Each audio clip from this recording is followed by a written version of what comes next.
皆様こんにちは。このチャンネルはバンドメイドの一丁名手がいろいろ個人的な意見や感想をつぶやいていくチャンネルです。今回は2024年6月28日に岡谷工機名古屋公会堂で開催されましたバンドメイド初のホールツアー初日となるお給仕に帰宅してまいりましたので、その模様をレポートさせていただきたいと思います。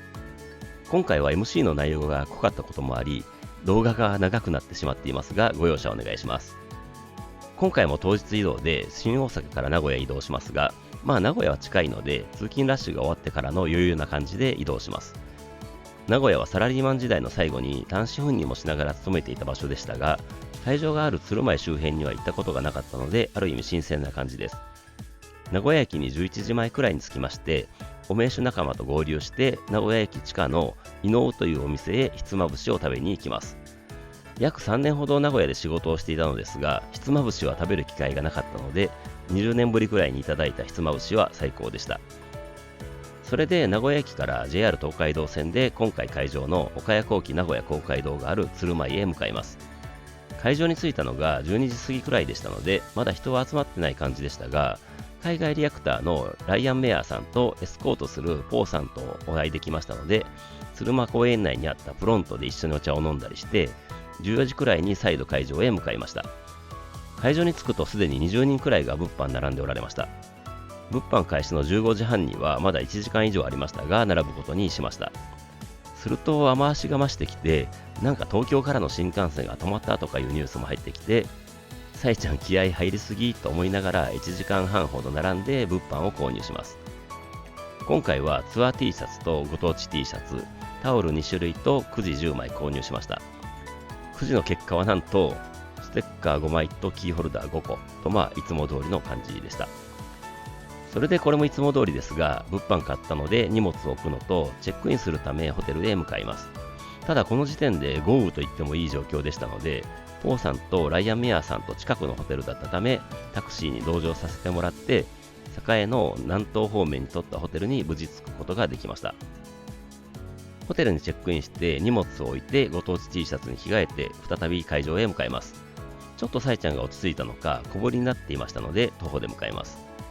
会場に着いたら入場待ちができていたので並んでみたのですが、よく考えたら指定席なので並ばなくてもいいかと思い、他のお名手様たちと挨拶したりしていると、集合写真を撮ろうということになり、名古屋公会堂をバックにした記念撮影に入らせていただきました。今回はニッシーさんが帰宅されていなかったので、自然発生的な呼びかけでの写真撮影でした。お名手様たちは仲が良くていい感じです。その頃には入場が進んでましたが、あの豪雨が止みました。このタイミングで雨が止むのもいつものさえちゃんパワーですね。いや、だんだん万名都市伝説ではなくなってきて、この現象を当然として受け入れている自分を感じていましたね。ちなみに今回のチケットは最近1000番前後の正番となっている私としては珍しく良番で、1回8列22番ということで、ちょうどさえちゃんの正面くらいで、かつ目が合いそうな位置取りです。ステージのバックドロップは例の塔がドーンと真ん中に大きく書かれていて、両脇にお城の旗のようなものがついた街灯が4本立っています。この世界観は以前にさえちゃんがインタビューだったかで、これまでの10年間とこれからに向けての象徴のようなものと言っていたやつだなと思いながら眺めていました。BGM は何かわからなかったのですが、これまでのオアシスではなかったですね。後で教えてもらったのですが、ビョークらしいです。それで帝国の18時半になって BGM が止み、大歓声と拍手の中、これまでとは違う激しくてめちゃくちゃかっこいい SE が流れます。これがミンチョが言っていた新 SE ですね。もう一発で気に入りました。会場はさらに大歓声と大きな手拍子で盛り上がります。超絶かっこいい SE が流れる中、番目さんたちが入場してきます。いつも通りあーちゃんが真っ先に入ってきて、お立ち台の上でおとまえ挨拶をしてくれて、あとはほぼ同時に小バトさん、ミンチョ、ミサさん、サイちゃんが入ってきます。もう会場は興奮のるつぼと化します。今回は8列目ということで、あーちゃんも含めて全員の顔と姿が見えます。もう最高です。しょっぱなは何が来るかとワクワクしていたら、やっぱり予想もしていなかったノーゴッドでした。ノーゴッド始まりは通常の球児では初だと思います。前回のザ・ウォーニングとの対バンの時のグローリー始まりと同じく、サイちゃんは最初から全力ジャンプを要求してきます。でもホールということで座席がありますので、前の打席の背もたれに手をかけてジャンプすることもできますし、前や後ろの人の足を踏んだりという心配もないので、思いっきりジャンプできました。ちゃんとやシンガロングも初っ端から全力です。全力で飛び跳ねてたら、サイちゃんの真正面8列目ということで、絶対目があったと思います。もうこの時点で今回のお球児の瀬取りも期待でいっぱいとなります。小割の大歓声の中、続いての2曲目はプレイでした。サイちゃんの煽りで始まります。これは実は予想していたというか、絶対やってほしいと思っていた曲なので、自分の中では立ち上がりました。新章開幕してからは一度もやってませんでしたので、待ち焦がれていた感じです。やっぱりお球児といえば、プレイで立ち上がるというのが大好きなので、全力でイエイイエイイエイイエイゴーゴーゴーゴー叫びましたし、ちゃんとも手拍子もこなれているので、会場はステージと一体化します。全力でジャンプしながら叫んでたら、サイちゃんとまた目があってサムズアップしてくれました。はい、またまた妄想です。続けての3曲目はアンディッシュです。やっぱり最初から飛ばしてきます。最初のサイちゃんのボーカルから始まって I'm lose my mind からのイントロの時のちゃんとでの盛り上がりが大好きですね。この曲のサイちゃんの踊り方が可愛くていつもやられてしまいます。まあアンディッシュですので、当然会場からは大音声でのダンダンディディダンダンで、サイちゃんも久保田さんも笑顔になっていて嬉しかったですね。民女のギターソロの時のちゃんとと歓声もすごかったです。私はといえばもうこの時点で汗だくで足の裏も痛くなってきていましたが、当然お構いなしにヘドバンしながら踊りまくりました。次の4曲目がなんとここでドミネーションです。デザートかと思ったらステーキが出てきたみたいというか、最初の村でラスボスが出てきた感じです。もう会場は興奮のるつぼといった感じで、みんな手を挙げて全国せよって叫んでハローハロー叫びます。アンシンワールド、アンリッシュ、ワールドドミネーションから打ち上がる曲ばかり持ってきた感じです。これで盛り上がらないわけがないです。もう気持ちよすぎて軽くトランス状態になりましたね。横割りのサイちゃんのありがとう名古屋で大歓声と拍手の中、最初の MC となります。いつも通り小鳩さんのお帰りなさいませご主人様お嬢様やってまいりましたっぽーホールツアッポーで大歓声です。初めてのホールツアー初日となりましたっぽー名古屋のご主人様お嬢様来るっぽーでまた大歓声となります。それで今日は雨のひどい中、すごく大変な思いをしてここにたどり着いたご主人様お嬢様は多かったと思いますが、たくさん来てくれて本当に嬉しく思いますっぽーっと気遣ってくれます。ここではまだ MC の最初なので、サイちゃんには触れずに、初めてご帰宅してくださったご主人様お嬢様にも楽しんでいただけるよう、素敵な夜にするためにやってきましたっぽー、素敵な夜にしましょうっぽーで大歓声が上がります。でも小鳩さんは物足りなかったみたいで、もう一度一緒に楽しむ準備はできてますかっぽーと聞いてきたので、会場はさらに大歓声で答えます。それでようこそバンドメイドのお給仕へで次のセクションに入ります。MC 明け最初となる5曲目はダイスです。またラスボスです。これも新章開幕では初ですね。会場のちゃんとと手拍子とシンガロングは完璧に合っていて、いきなり会場は一体化してテンションはマックスとなります。楽しすぎます。リサさんのベースソロからの民女のギターソロは何回聴いてもしびれますし、アーチャーのドラムは素晴らしすぎますし、サイちゃんのボーカル、小鳩さんのリズムギターとコーラスも全て素晴らしいです。全楽ユニゾンで終わる終わり方もめちゃくちゃかっこよくて完璧でした。続けての6曲目がブルーミングです。まだラスボスがいました。何ですかこのセトリは。これまで何度もつぶやいてますが、私的にはトップオブトップの曲の一つですので、もう至福です。アーチャーのドラムもすごかったですし、この曲はミサさんのベースも、当然ミンチョのリフやソロも、小鳩さんのギターもコーラスも、サイちゃんのボーカルも一つ飛び抜けている曲だと思っています。パーラーウェイのところでみんなが歌うのもゾクゾクしますし、最後のミンチョのギターソロとかぶせての C メロからの最後のアウトロ、アーちゃんのドラムでの締めまでの流れはもう良すぎて興奮が止まらない感じになってしまいました。興奮冷めやらない中、次の7曲目がドンチューテルミでした。本当に今日のセトリはすごすぎます。ボス出しすぎです。会場からのドンチューテーとオーは思いっきり声出てました。それでギターソロはこれまでプライムで何回も見せてくれていたミサさんとミンチのギターバトルバージョンです。もう最高です。しかもちょっといつもと違ったような気がしました。気のせいかもですが。このギターバトルを見られるとなんかめちゃくちゃ得した気分になります。続けての8曲目がヘイトです。いやもう何なんでしょう。好きな曲ばかりです。お給仕だとわかりますが、ヘイトは一緒に歌ったりちゃんとしたり、手拍子したり手を振り上げたりするのが本当に楽しい曲です。しがもまたミンチョとミサさんのギターバトルバージョンです。確かこの時だったと思うのですが、バトル前にミンチョが小鳩さんの後ろに行ってなんかビールをグビグビ飲んで、小鳩さんの後ろの台にドンって置いてギターバトルを開始していました。なのでギターバトルは真ん中のお立ち台にミサさんとミンチョが乗って演奏するのですが、ミンチョの様子がおかしいのです。ミサさんにめちゃくちゃ顔を近づけたり、満面の笑みだったりで、絶対酔っ払ってるって感じでした。いや、2曲続けてギターバトルを見られる最高でした。続けての9曲目がアフターライフです。本当に好きな曲しか出てきません。アンシンワールド発売前にオンラインお給仕で披露してくれた時から大好きな曲です。イントロの後のちゃんと手拍子で始まって最初から盛り上がる曲です。この曲はミサさんのベースが良すぎますし、なんといっても最後の小鳩さんのシャウトです。小鳩さんのシャウトの時は思わず両手で小鳩さんを指さしましたね。もう最高です。曲終わりでサイちゃんが下手にかけます。何が来るかと思っていたら10曲目は From Now On でした。最初のあーちゃんが片手でスティック上げるときに一緒に思いっきり手を上げるのが気持ちいいです。曲中ずっとヘドバンしていたら頭がクラクラしてきたので少し変えました。メイド服着た女の子たちがこんなかっこいいインスト曲やるって普通は想像できないです。曲終わりでこのまま小鳩曲に行くのかと思ったら、あのイントロとともにサイちゃんが入ってきます。センスです。このセトリーすごすぎです。本当にボスばっかり出てきます。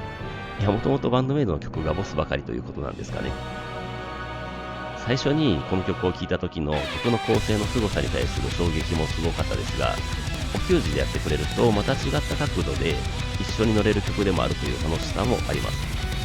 このセクション7曲目なんですが、あっという間に時が流れていってる感じでした。体は限界に近づいてましたが、曲終わりでサイちゃんのありがとうで2回目の MC となります。確かサイちゃんの調子はどうみんなみたいな感じで始まります。で、みんなに聞こう、私の調子はどうだって聞いてきます。もうこの激しい雨を見たらサイちゃんの調子がいいのは分かってましたので、会場は大歓声で答えます。で、いつものように私のせいではないんだけどねみたいに到底信じてもらえないことを言ってきます。まあ自覚はあるみたいなので、大変なバンドを好きになったねということでした。それで新幹線遅れてごめんねとも言ってましたね。いや本当に新幹線止まるのはよっぽどです。ここ2回ほどのお給仕は対バンだったりもあったりしたので晴れでしたが、やっぱりホールツアー初日ともなれば新幹線止まるのかと思ってしまいました。で、続けて大変申し訳なく思ってる。でも私たちはギリ大丈夫だった。私たちが乗った次くらいのやつからダメだったみたい。ごめんねということでした。雷神であることの自覚があって良きですね。確かここで小鳩さんが何か言ったのですが、どうも噛んでしまったようで、さえちゃんからなんてなんてと聞かれてしまいます。で、改めて小鳩さんが台風が過ぎ去った後みたいで置いてきたみたいなことを言うのですが、さえちゃんの怪げな顔を見て、はい黙りますっぽって終わらせます。でもさえちゃんは逃さずに、そうおっしゃってますみたいにいじります。で、さえちゃんがホールツアーどうですかみたいに聞いてくるので、当然会場は大歓声で答えます。で、恒例のグッズの話になります。いっぱいあるよとのことで、まず最初は鏡さんのドクロ T シャツの話で、ついに私たち全部ドクロになっちゃった。ワールドドミネーションの時は一部だったけど、ついに全部なっちゃったということで、小鳩さんもなっちゃったっぽねとか言ってました。で、さえちゃんが不思議なもんで全部ドクロなのに誰かわかるよね。こんなバンドいるかみたいに言ったので会場は大歓声です。確かにわかりますよね。言われてみれば不思議です。で、さえちゃんがみんなご主人様お嬢様だもんねみたいに言ってくれます。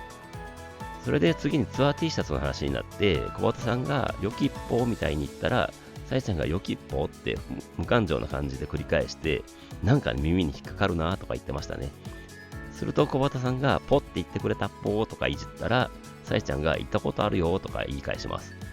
で、小鳩さんがそんなどうでもいい話は置いておいて、グッズの話をと流して、ご当地 T シャツの話になりました。ご当地 T シャツは久しぶりです。で、恒例の色は何かという話になって、会場からフルーツ大福って声が上がったら、すかさずさえちゃんがちげえよ、全然ちげえよと一瞬されてしまいます。小鳩さんからも残念でしたっぽーとか言われてましたね。で、続けてビーチって声が上がって、まあ夏の色ということで、それもありということになったのですが、会場から中日とかいういつものように心ない声が上がると、サイちゃんからおい球団名は言うなと注意されますが、続けていいよドラゴンズ最高とか言ったので会場から笑いが起きます。で、文字のイエローはという話になり、会場からはお決まりのタイガースとかの声が上がりますが、誰かがシャチホコって言って正解となりました。シャチホコは金だと思うのですが、サイちゃんもゴールドだと思いますが、まあ黄色ですと押し切っていました。で、最初のタイガースも拾ってくれて、もっとふさわしい球団の色でもありますが、みたいに言ってくれます。でも小畑さんが場所関係ないポーみたいに正論をかまします。で、サイちゃんも、それは来週か、ごめんごめんみたいになります。それでサイちゃんが調子悪くってさ、みたいに言ったので、何かと思ったらタイガースの成績のことでしたね。来週までに良くなってくれたらいいんですけどね。で、もう一つの文字色の赤はということで、会場からは赤味噌って声が上がって、ある意味正解だね、赤味噌を使っていると振ってきたので、味噌カツと声が上がります。でもどうも正解ではないようで、会場からヤバトンって声が上がって、ヤバトン正解となりました。いやいや、味噌カツならわかりますが、ヤバトンはわからないですね。夏カラーだけど、名古屋に寄り添ってつまみ食いしてるということでした。つまみ食いとかなってましたが、まあわかりますね。あとフェイスタオルの話になって、水色の方はあーちゃんが好きな色ということであーちゃんが呼ばれるのですが、あーちゃんは後ろでミサさんと喋っていたようで、さえちゃんから聞いてんのかお前みたいに怒られて、慌ててドラムセットのところからタオルを持って前に出てきて顔の前に掲げます。で、あーちゃんが大好きな水色と黄色ですみたいに紹介してくれます。確かこの時にあーちゃんが変な声出してたので、さえちゃんから可愛い愛すべきバカのドラマーですみたいに言われてました。それでもう一つのタオルで例のデニムのレザーパッチデザインの白黒パターンということで、小畑さんからは普段使いしやすいっぽねという宣伝と、さえちゃんからは私も普段使ってますということでした。あとはラバーバンドが夏仕様のニューカラーということで、夏フェスで目立つので私たちの存在を目立たせてくれということでした。私はオンラインで買ったのでまだ届いてませんが、フェスでつけて目立たせたいと思います。それでグッズの紹介終わって、サイちゃんが皆様お気づきでしょうかみたいに言ってきて、ステージのバックドロップの話になります。まずは塔の話で、私たちが10年を歩んできた奇跡としてのシンボル、それで私たちとみんなの街がもっと発展していくようにという願いを込めているということでした。で、小畑さんは映像も映したりして見応えがあるっぽみたいに言ってました。それで私は見えなかったのですが、ステージは石畳のようになっているらしく、街の感じを出しているということでした。で、サイちゃんから、塔には仕掛けがあって、長い目で楽しみにしててね、みたいなことを言ってましたので、今後も何か展開があるのかなと思いました。あともう一つあって誰か気づいたかなって言ってきます。実はグッズの話をしている途中から、ミンチョがビールを飲んだり、怪しげな動きをしたりしていたので気づいていたのですが、新しい PRS のギターを持っていまして、例の X のポストのやつだと思っていたのですが、多分その話だろうなと思っていたら、会場から、街灯って声が上がったので、それも拾ってくれてましたね。なんか小畑さんが街灯のことを間違って言っていたみたいで、ちょっとサイちゃんからいじられてました。なんて言ったのかは結局分かりませんでしたが。で、やっぱりミンチョのギターだという話になって、会場は大歓声に包まれます。小畑さんが先生お時間ですっぽーみたいに言って、ミンチョがギターを持ったまま前に出てきます。で、どうもこのタイミングで見せようということだったみたいですが、ミンチョは間違えて真ん中にずっといちゃったみたいに言います。確かに嬉しすぎたのか酔っ払っていたのかちょこちょこ出てきていたのでバレてましたね。で、お立ち台の上でギターをかき鳴らしてくれます。確かにめちゃくちゃいい音でした。で、小畑さんからかなみ先生のニューギターですっぽーみたいに紹介されて、会場は大歓声です。それでミンチョが説明してくれます。PRS のプライベートストックということで、ずっと私の夢だったとか本当に夢だったと興奮して語ります。一からすべてペグからボディの板まですべて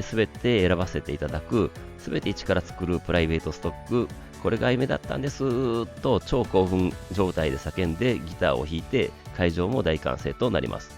それで続けて、赤ちゃんなのにいい音なんですよって言ったかと思ったら、低音のイケボみたいな声で、そのギターが喋っている体で、はじめましてベビーなんです、生まれさせていただきましたとか言ってきて、こんなミンチを見るのは初めてです。嬉しさと興奮が伝わってきます。確かここだったと思いますが、ミンチョがあーちゃんに抱きついたり、サイちゃんに抱きついたり、サイちゃんによしよしされたりして、本当に嬉しすぎて弾けていたように思います。で、小畑さんからも、ここまで饒舌にいろんなキャラを見せてくれる先生は初めてで、ここにいる方たちは幸運だっぽーみたいに言ってくれます。本当に貴重な光景です。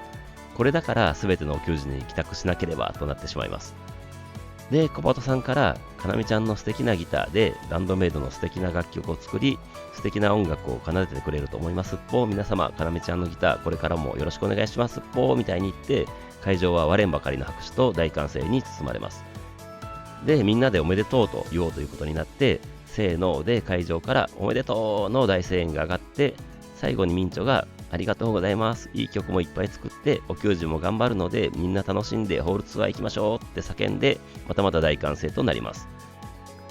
で、どうもミンチョがビールを飲みすぎていて、ステージの後ろで固まった感じになったので、サイちゃんが、私の声聞こえますかとか、プライベートストックのこと話すのが嬉しすぎてビール飲みすぎてたみたいに説明してくれます。小鳩さんも、ずっとかなみちゃんを発表するのを楽しみにしてたっぽーとか言ってたと思います。で、サイちゃんから、ホールツアー初日なんですけど大丈夫ですかみたいに言ってたら、会場から顔が赤いって声が上がって、サイちゃんがそれを受けて、かなみちゃんは普段飲まないからすぐに顔が赤くなる。みんなのおかげだぞとか、口角上がりっぱなしだったとか言ってましたね。それで、いけますかみたいにミンチョに聞いたら、ミンチョが口元を指でバツみたいなジェスチャーをしたので、もう喋れないみたいですと小鳩さんが説明してくれました。いや、こんなミンチョを見られるのは本当に貴重でした。こっちもなんか幸せな感じになりました。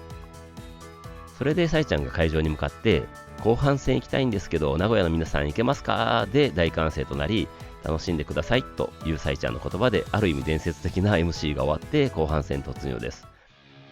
後半戦最初の曲はベスティでした。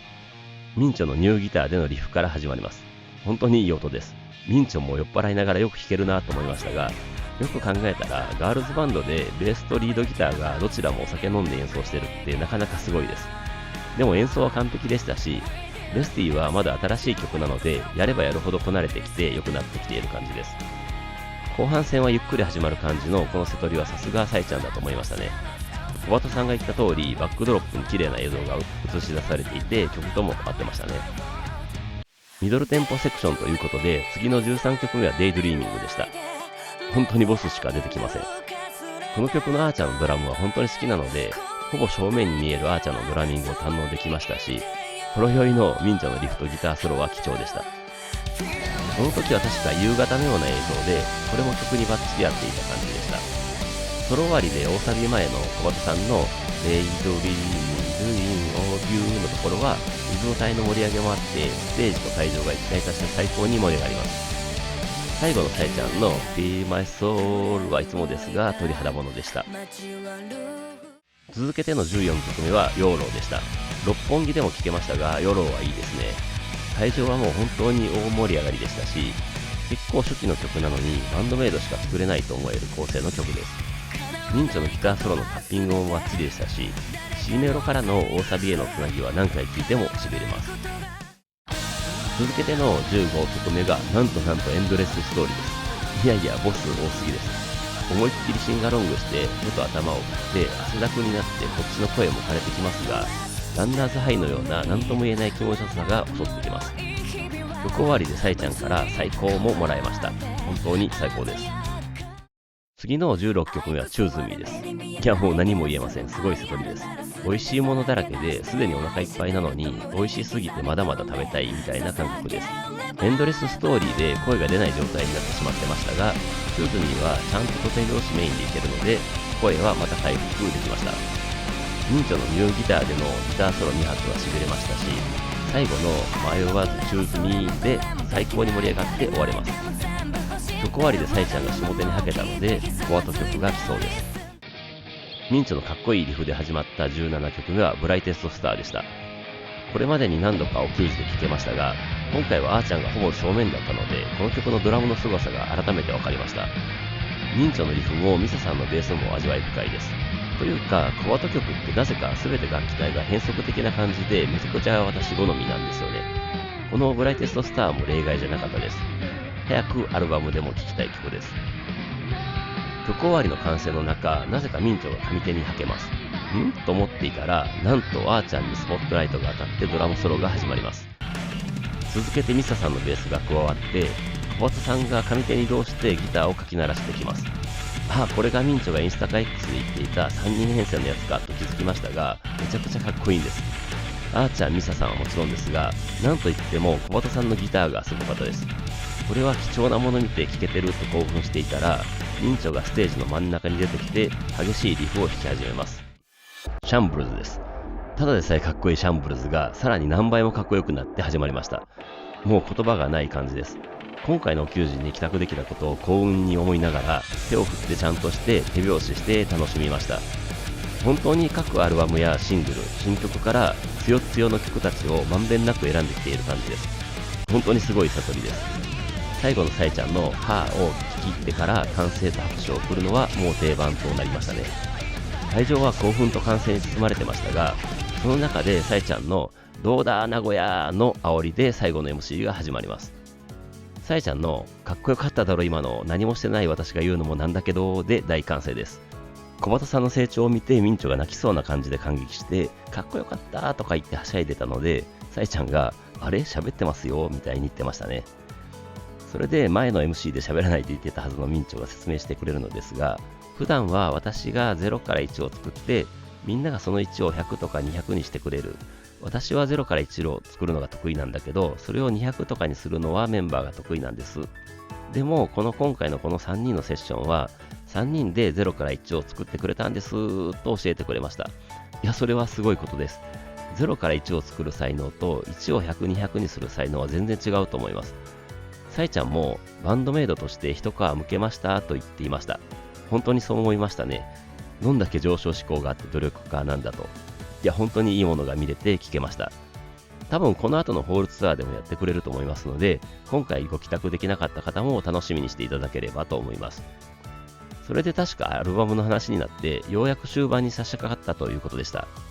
で、サイちゃんが、まだ夏は始まってないし、でも6月12日に今日から夏って言っちゃったよねとか言ってました。まあ焦らずにいいものを作ってほしいと思いました。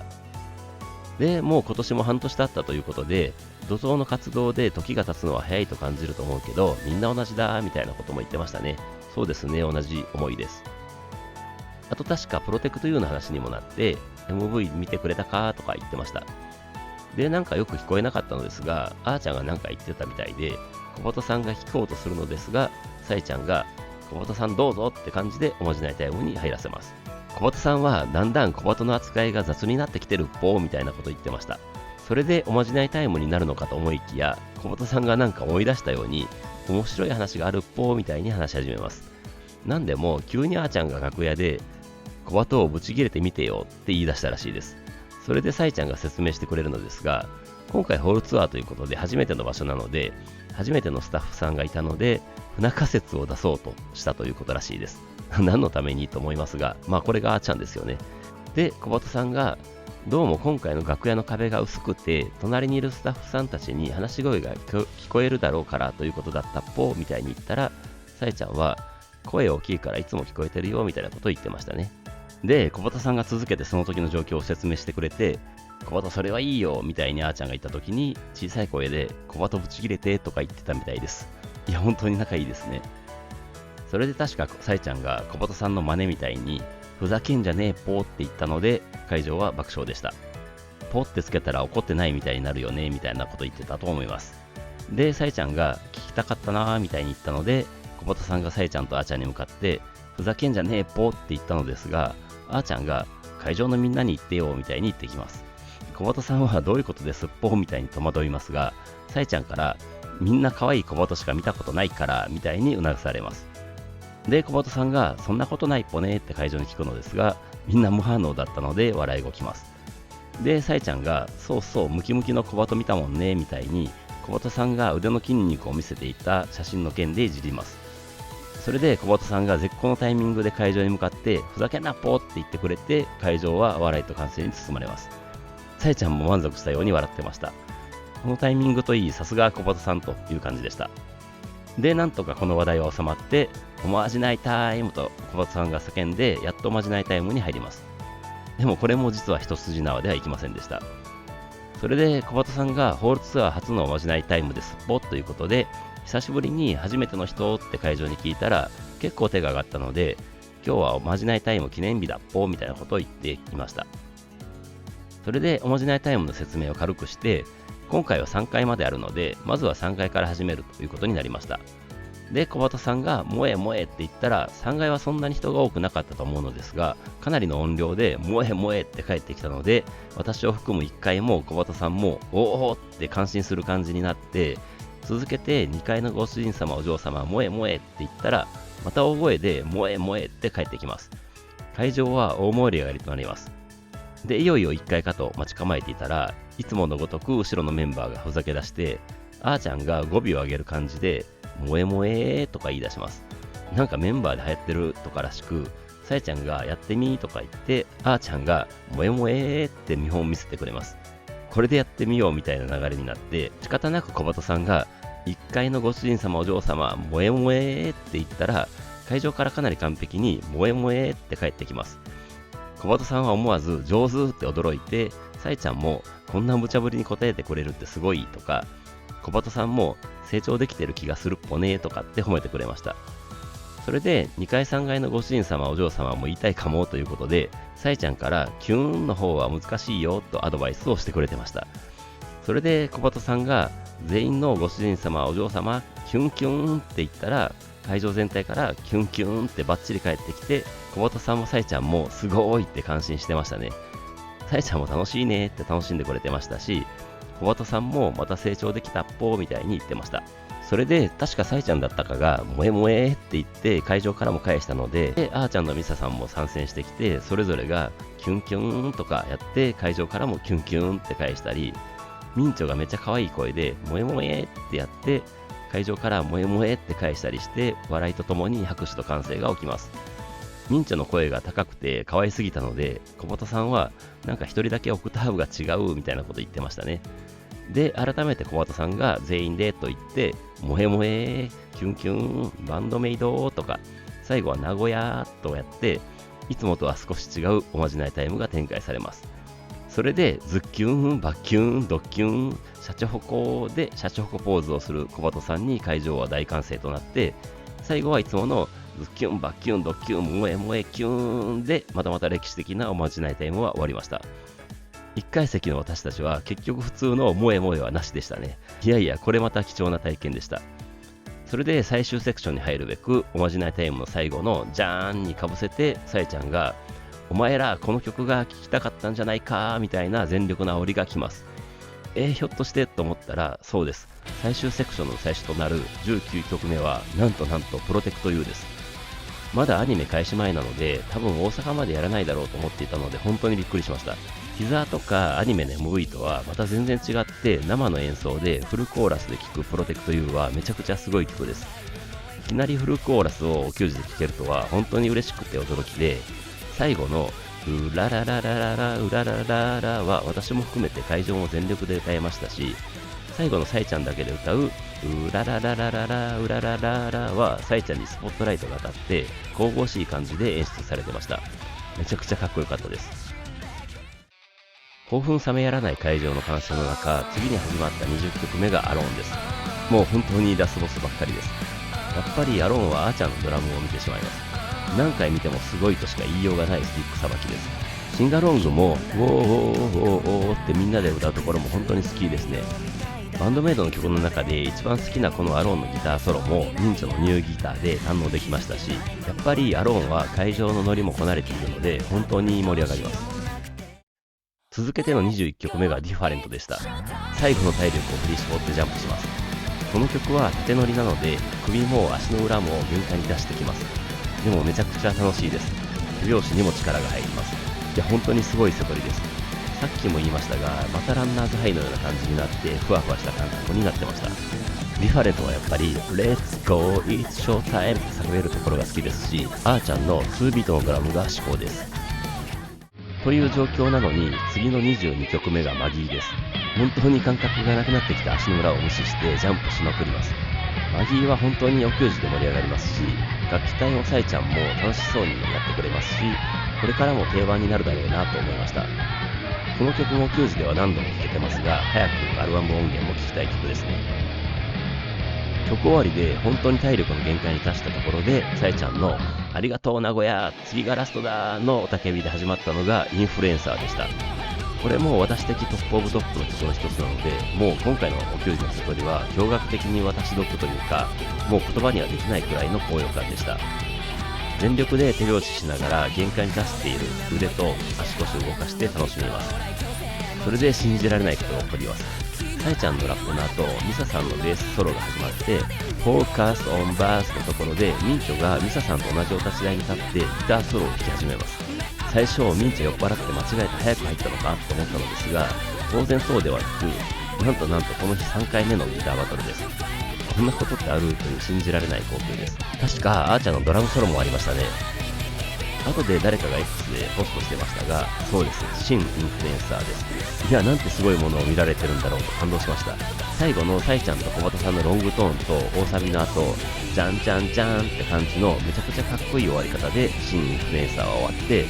最後の吹き鳴らしの中、サイちゃんのありがとうの雄たけびと小畑さんのいってらっしゃいませご主人様お嬢様、またお給仕でお会いしましょうぽ、バンドメイドでしたっぽ、バイバイクルッポーで、また歴史的となったお給仕、初のホールツアー初日となるお給仕は幕を下ろしました。